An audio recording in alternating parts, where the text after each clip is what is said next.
in, and although he's not going to be talking on maritime studies today, he is going back to some economic arguments, which also relates to a PhD dissertation, which I think this is associated with the gentleman to your left at this particular moment. So, it's a great pleasure to have Christopher speak on All the King's Wine, Late Bronze Age Vineyards and Texts from Ema and Ugarit. Thank you, Chris.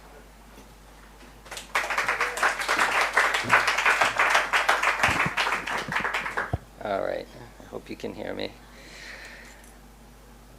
So it's wonderful to be here, and I thank you, sir, for the invitation, and thank Bernard for the inspiration. So I'm going to start in an odd place, at least odd for me. It's not exactly my area of expertise, but I'm going to start with the Romans. You can see where I get most of my information about the Romans, but this will be brief on the Romans.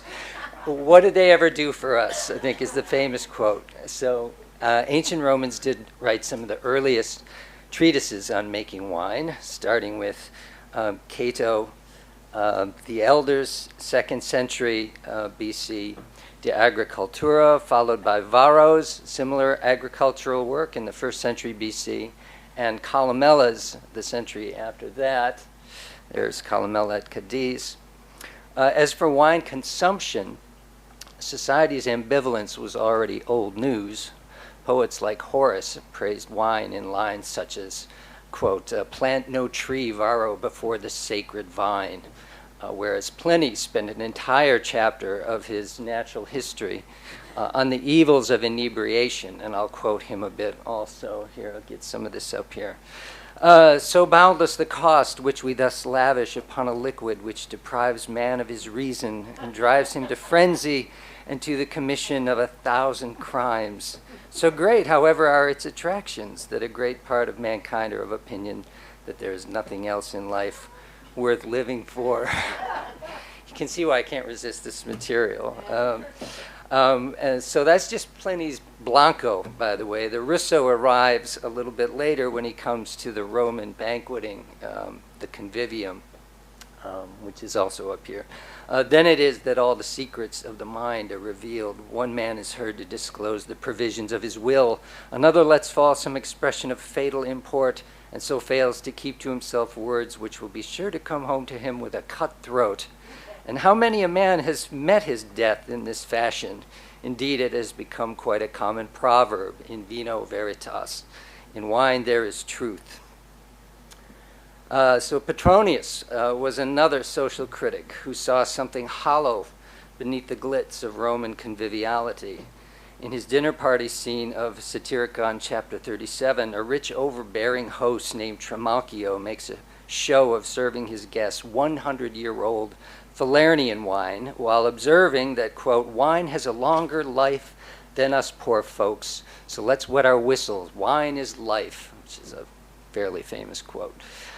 He then produces a silver skeleton for his guests and shares his hedonistic philosophy in a brief poem that goes like this. It's on the board. Oh, woe, woe, man is only a dot. Hell drags us off, and that is the lot. So let us live a little space, at least while we can feed our face. That's not my translation. So you could maybe take issue with that. Roman life, it seems, was cheap, unless one added value with good food and fine wine. More prosaically, graffiti on a taverna wall in Pompeii speaks to issues of class. For one, and again, I'm mispronouncing some of these terms. I don't know if it's as or ace or ass or whatever, but for 1 ace you could drink wine. For 2 you could drink the best. For 4 you could drink Falernian. Given that a pound of bread cost 1 ace, one could say wine was cheap, yet could still fulfill sumptuary prerogatives through added value enhancements of various sorts. Thus, when Vesuvius erupted in 79, everyone at the tavern could at least go out with a glass of one sort or another in hand. Since the 1980s, we'll say goodbye to the Romans now, anthropologists studying commensality have verified the ancient sayings. Wine reveals pretty much everything: foodways, economics, politics, cult, ritual, etc. Even in Assyriology, the grape is well trodden, with much written after Michael Dietler's seminal work tying alcohol to complexity, itself influenced by Bourdieu's theory of practice and Mary Douglas's related theory that constructive drinking facilitated what she called ideal worlds, an idea not far removed from Trimalchio's or Horace's thinking that wine and high living answered life's iniquities. So the person who could supply such a powerful agent was thus him or herself a powerful agent. So I began with Roman viniculture to mark a key moment in the spread of wine from its 6th millennium Caucasian roots to its full fruition in the Hellenized Mare Nostrum, where production and consumption of wine were fully commoditized, common, and commented upon facets of daily life. Conventional wisdom states that early wine was a luxury enclaved by chiefs and kings. If indeed true, then something changed considerably en route to the Mediterranean. We'll go past that. Along the way, at the juncture of Amar and Ugarit, we happen to have documents pertaining to vineyards from around 1200 BC. Okay. So most Assyriological commentators claim that wine at this point was still a luxury, produced for the royal court. I won't dispute there is evidence to say that some wine was produced on royal lands and vineyards taxed with wine payments. The cultic literature from Ugarit is awash in royal and godly wine, and iconography on some drinking equipment, as discussed by Annie Kobe, supports that impression. But in the context of late bronze Amar and Ugarit, two polities understood now as examples of limited kingship and shared power structures, the notion of wine as a royally enclaved luxury is questionable. Matoyen and Vita recently, this is very recently, 2018, recently argued for royal administration of Ugarit's vineyards. They present 35 alphabetic tablets, 25 of which come from the palace.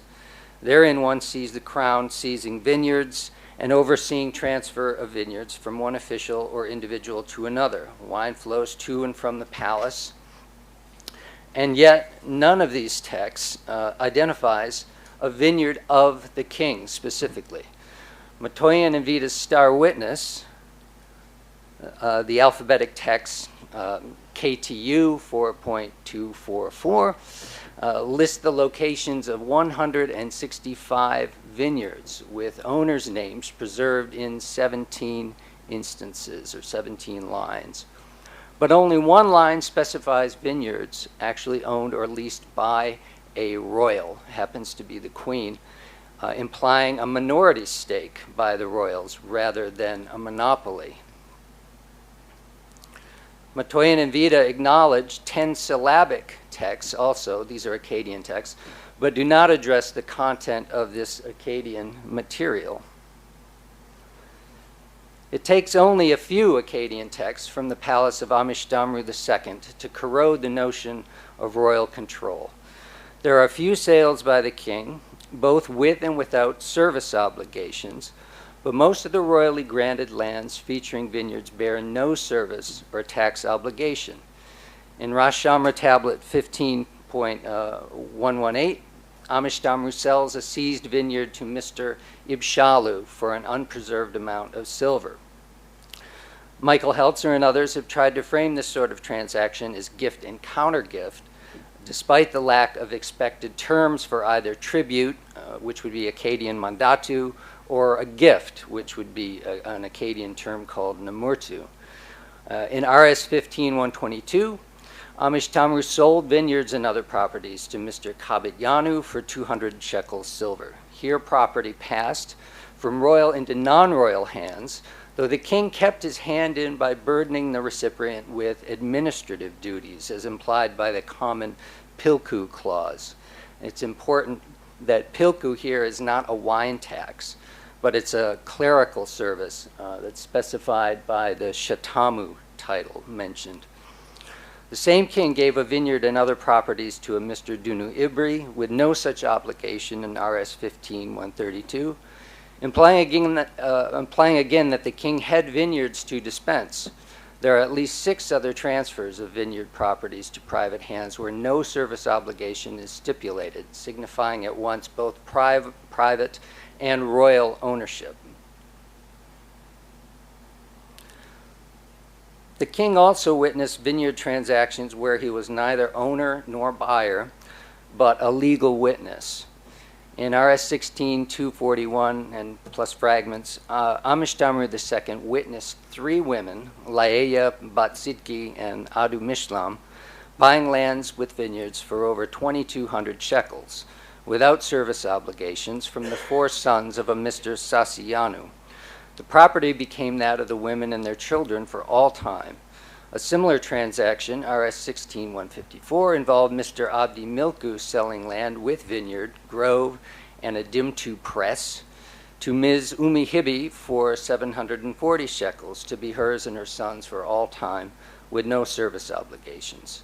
The same Umi Hibi also traded vineyard property bearing a Pilku obligation for comparable land without service attached in RS 16-343. Amishtamru also witnessed this, and the man who took over Umi Hibi's lands also took on the Pilku obligation. Women appear to have gained substantial means of production in these cases. The fact that they were not legally represented by male kin, could explain the king's role as witness and signatory, though he did this in other cases as well. For example, when in RS 16-353, Tachulinu paid Yanhamu 1,000 shekels for an estate, including vineyards, with no service obligations, Amishtamru witnesses and seals it. Tachulinu and Yanhamu were both literally known to the queen. This is one of their titles during their careers, which might explain the royal interest here. But this sale remains atypical for the loyalty clause that would return the properties and purchase price to Yanhamu if Tachulinu or his sons ever declared that the king of Ugarit was, quote-unquote, not their lord. Another atypical purchase recorded a Mr. Sharakhanu acquiring for full price, it says, 3 privately owned properties in a town called Labnu, each with a vineyard. But here the price is left unstated, even though the surveyed area of each property is recorded. More typical, probably, were purchases such as Puluzinus of a vineyard for 57 shekels made before 4 witnesses in RS 1537. This ordinary type of transaction is rarely documented at Ugarit, but common at Amar. Adding up non-royal owners from the sales, purchases, and grants of vineyards where no pilku is attached, one finds at least 19 non-royal owners, plus the 16 more listed on KTU for 244. So it is likely that there was a good deal of private wine production at Ugarit, as well as royal interest shown through accounting, limited ownership, and taxation. RS 94-2965 specifies that Yabninu's fields and vineyard in Arutu would not be taxed, implying that produce tax was indeed a regular practice. So here we have the exception that proves a rule. Incidentally, Matoyan recently reported the recovery of grape pips in one of the pithoi in Yabninu's fine house situated next to the palace at Ugarit. Beside the obvious point that Ugarit had private wine producers, the relative ubiquity of vineyards may help explain 2 related phenomena at Ugarit. First is the use of wine as currency to make debt payments. Second, the virtual absence of beer in Ugarit's textual record. Though debt payments in wine are rare, KTU 313 is the only one involving individuals, in this case one who paid 40 shekels of silver plus 4 jars of wine, presumably to the palace. The same trivial amount of wine appears also as part of a division of property between the kingdom of Ugarit and its southern neighboring kingdom, Sianu, in RS 17-235. Juan Pablo Zamora noted in 2000 the striking absence of beer in administrative texts from Ugarit, seeing this as a function of wine's dominance. Go ahead here. There we go. Indeed, the only appearance of the word for beer, shikaru in Akkadian, written logographically as kash, is in Babylonian formulae for bread and drink provisions and in tax exemptions, such as the famous case of Sinaranu, the ship owner whose drinks grain and oil, or actually it's grain, drinks, and oil, from his Cretan trade would not be taxed. In the local Ugaritic, there is no attested use of a word for beer, even though the root, shin kaf resh, or sheker, is used for intoxication, notably in the mythical texts.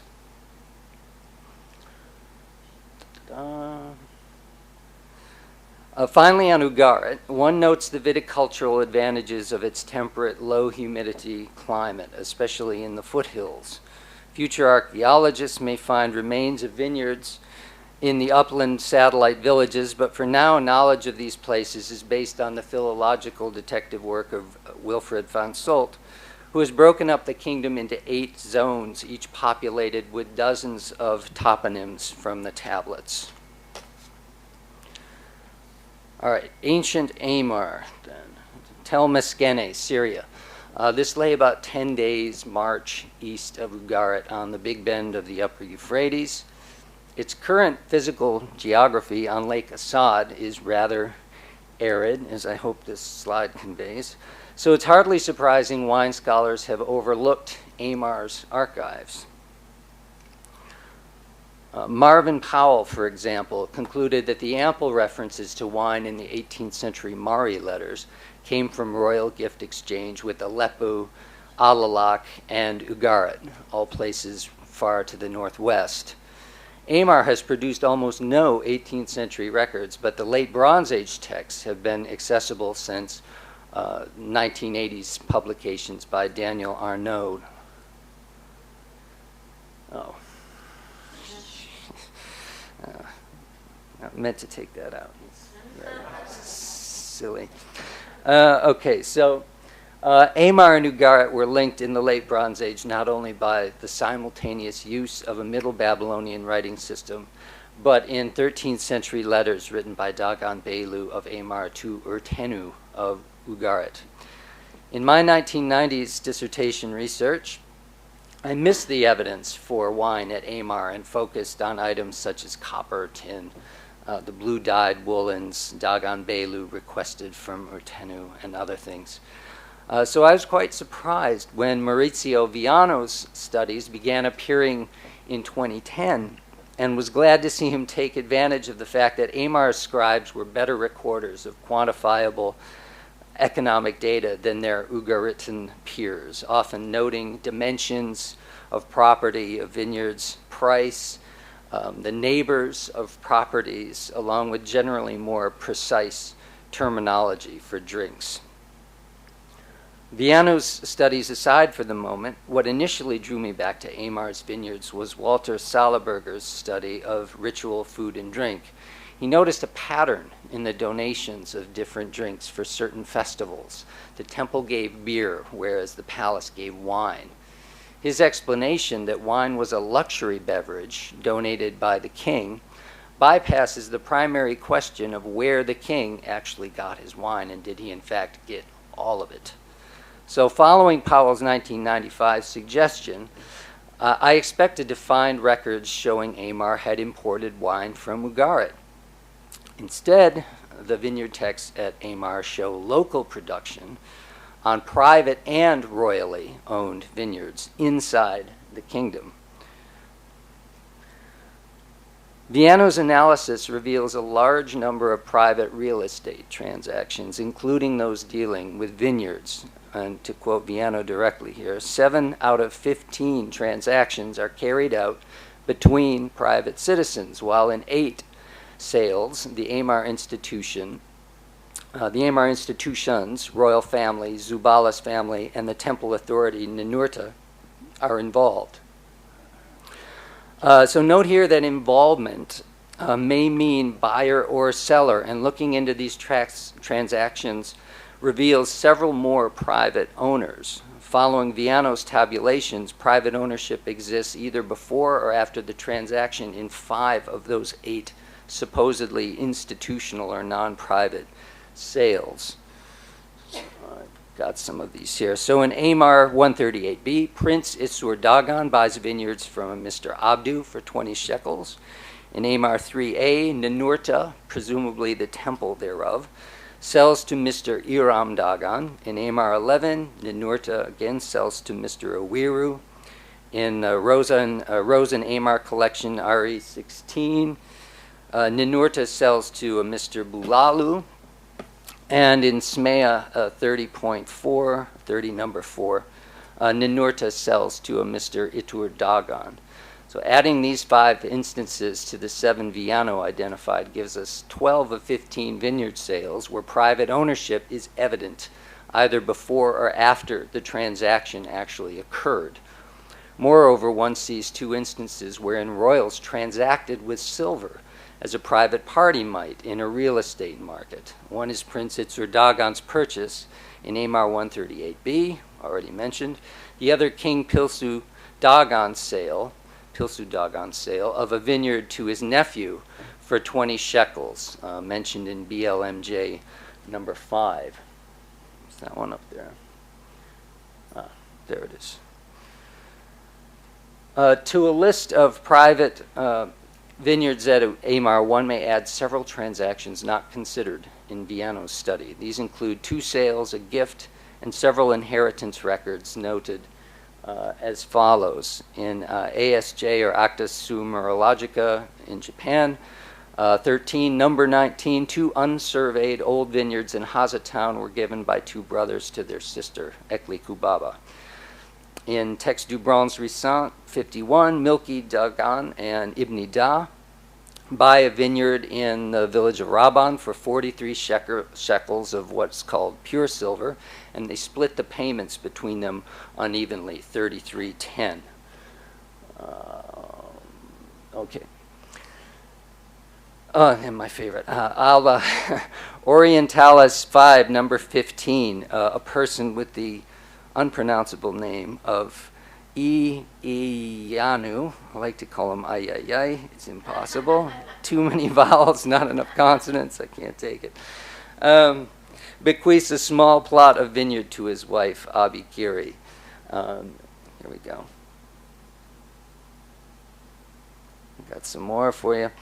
In Amar 5, Iram Dagan bequeaths what he calls my vineyard to his son, Ahia. In Amar 2:13, Miss Hudi bequeaths her estate, including a vineyard, to her daughter, Batu. In RE6, the dowry of Ms. Umut Tabari includes a vineyard plot in Raban with a condition. If she leaves her husband, she must pay 30 shekels silver. In RE90, Ahi Rachak gives Eliabu rights to pick on his vineyard in exchange for the use of an ox for a period of 6 years. That's convivial. In TBR 50, Ibni Da bequeaths a vineyard to his wife, Ahi Libu, whom he denotes legalistically as father and mother of my house. So, rather than royally controlled wine, the socioeconomic schema at Amar reveals both royal and private production, as was the case at Ugarit. And thanks to Amar's pedantic scribes and Viano's tabulation of their data, we know that royal and temple vineyards were situated right alongside non-royal vineyards, at least in Raban, the village where most of the vineyards were recorded as being located. Viano concludes that the royal family were large landowners in Raban. True enough, but the king did not own all the vineyards. Taken together, the contracts from Amar and Ugarit suggest that in both kingdoms, a private royal symbiosis characterizes the production and distribution of wine more closely than a model of royal ownership or control. On locating the vineyards in the Amar kingdom, there are fewer toponyms to consider than at Ugarit. Raban is listed 10 times, with just a few mentions of other towns, Uri and Haza. None of these places has been identified, and the terrain around Amar doesn't clearly suggest any candidates. German excavations running from 1993 to 2009 at nearby Talbazi discovered evidence for consumption of wine and beer in domestic contexts. Adelheid Otto reports beer brewing vats, but there doesn't appear to be evidence for wine production at Talbazi. The pre-1999 view from Bazi, seen here, suggests that the irrigated alluvium may have been suited to viticulture. So a rough comparison to Egypt's contemporary wine industry thus becomes irresistible. Among the many 13th century dockets or labels, 13th century BC, of course, left by Ramses the Great's wine department, among those, Ken Kitchen has counted 43 vintners and at least 18 royally owned vineyards. It's important to note, as Marianne Murray does, that the dockets imply dealings with many more vineyards. Papyrus Harris No. 1 credits Ramses III with donating 433 vineyards to temples during his 12th century reign, most of which were located in the western and eastern delta. All right, conclusions and context. So yes, I'm there. Returning now to Rome, where wine and human life were cheap. Unless one was drinking 100-year-old Falernian or similar, vino in the empire was affordable. This can be seen as a logical result of huge economies of scale in shipping and production, driving down the cost of wine until it was going for 1 to 4 aces per half liter. But the evidence reviewed here suggests that the commoditizing of wine began much earlier than Greco-Roman or even Phoenician integration of the Mediterranean, closer perhaps to when the Uluburun ship sank with its many jars around 1300, and almost certainly before 1177, the year civilization collapsed. Give a shout out to Eric here. At Ugarit and Amar, in the 13th century, we have private production of wine, including vineyards owned by women. And it has been suggested that Ugarit's wine even displaced beer. This was not the case at Amar, by the way, suggesting, as one might expect, a less robust wine culture there. Within limits, we can price wine in the late Bronze Age. Contemporaneous prices come from Hatti, Egypt, and Ugarit, with Ugarit's being the most expensive, as much as 0.026 shekels per liter, shekels of silver. Contextualized using a worker's daily wage of 1/30th of a shekel silver, a liter of wine at Ugarit costs roughly 79% of a day's wage. Now compare that to a Roman worker's wage, let's say a fortune teller's, of 10 denarii a month, or a third of a denarii a day, and a liter of fine wine priced a quarter denarii amount to 83.1% of his daily wage.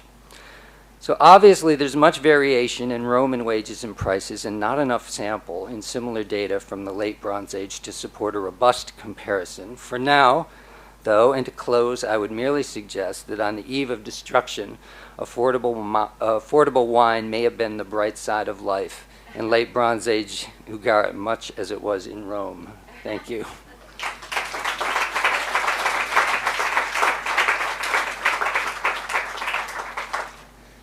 Questions? At the price of lunch, we could have 1 or 2 questions. I'm sure somebody would like to ask something on that. Any comments or questions? Okay, Pam.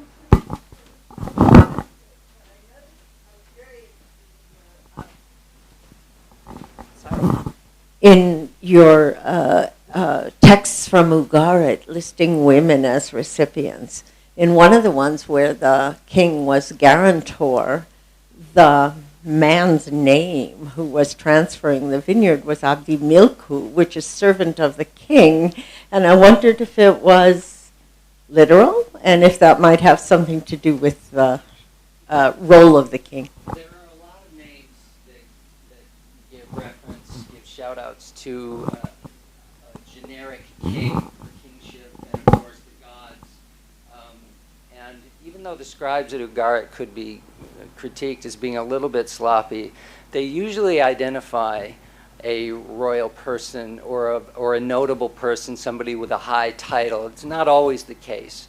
But in most of these texts I've showed you, I'm pretty confident or sure that I'm dealing with either royal, institutional, or private, non-institutional people. So that's one sort of blessing of the text that seems to be pretty clear. That's one of there's lots of ambiguities here, but I don't think that's one of the bigger ones. That's a great question. Do we have any evidence of imports of wine in these letters? I mean, in Ugarit or in... No, no, and none that I know of, and that's curious. Now, if we were going to go back a little bit outside the scope of my talk, there's some really interesting material from the Kultepe tablets from the old Assyrian colony, the Karum. There's actually more price data there at the beginning of the second millennium than we have from Ugarit, which is a little bit counterintuitive. And it's very expensive wine, and it's also all imported wine, to get to your question. So they're bringing wine into Anatolia. It costs several times more than any of the wines here, including Ugarit. It costs maybe 10 times as much or more. It's like 4 shekels for a liter or something like this, and that's one of the cheaper ones. So there's some importation there in another batch of Akkadian texts, or rather, specific context there. But yeah, curiously, not at Ugarit. In the wine dockets from Ramessid period, you do have at least one mention of imported wine that I know of. And they're very careful. The scribes in Egypt are more careful than the scribes at Amar or at Ugarit as far as identifying where the wine comes from. They sometimes name the vineyard. They say, oh, this vineyard's in the eastern delta or in the western delta or someplace else. So yeah, and you get some interest in provenience there, including when it comes from Kuru, I think, is the imported source mentioned. So that's a little vague. It's not from Egypt; it's from up there, in Canaan or something. So. Okay. Last question, Bernard. Last word. As I recall, those dockets also talk about honey from Ugarit, but that wasn't a comment I wanted to make. As I recall.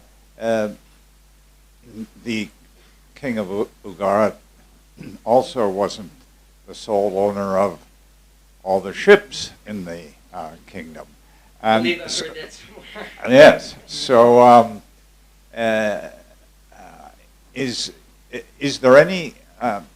Is there enough information? I suppose Egypt would be the only possibility where you also see private ownership of boats or ships. I mean, why is Ugarit? Why does Ugarit? I know it stands out because of its documentary record. We've got a lot of information, but it seems there that there was hardly a royal monopoly on anything. Yeah, I would agree with that. I was surprised. There is some evidence for privately owned boats in Egypt. There's a papyrus that mentions them. Jansen published it a long time ago, and I guess some people have commented on that since. I might have commented on it somewhere. Yeah, I think that's basically the impression I was left with when I got into this was there was much more evidence for private ownership than I would have imagined, both in ownership of property and real estate and in the other means of production. Okay. Thank you for the presentation. Sure.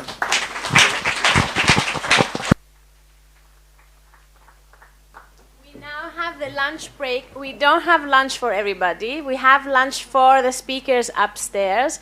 And if people who have come from far away and cannot go out, they can also come and share. But those of you who have a means of getting your lunch, please go out, enjoy the heat, and come back.